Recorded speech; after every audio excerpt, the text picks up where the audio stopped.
Safe વસ્તુઓમાં તમે જીરું, અજમો, હિંગ આ બધી વસ્તુ વાપરી શકો, હળદર વાપરી શકો, જેનાથી એસિડિટી થતી નથી. એટલે મસાલામાં ખાલી લાલ મરચું, લીલું મરચું નહીં, પણ આ બધા જે તીખા મસાલા છે એ બી તમારે અવોઇડ કરવા જોઈએ.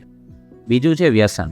એટલે તમે દારૂનું વ્યસન હોય, તમાકુનું વ્યસન હોય, ગુટકા, પાન મસાલા, બીડી, સિગરેટ આ બધી વસ્તુથી બી એસિડિટી ખૂબ વધતી હોય છે. બીજી એક કોમન વસ્તુ, આપણા બધા ગુજરાતી લોકોને ચા બહુ પ્રિય હોય છે અને ઘણા લોકો ભૂખ્યા પેટે ચા પીવે.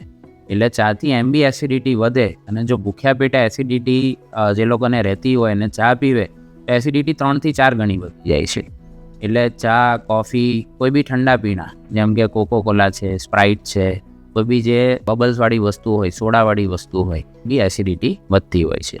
અને છેલ્લી વસ્તુ જે કે ખાટી વસ્તુ, એટલે ધારો કે તમે ખાટી છાશ લો કે ખટાશવાળા ફ્રૂટ લો, તો આનાથી બી તમને એસિડિટી વધી શકે.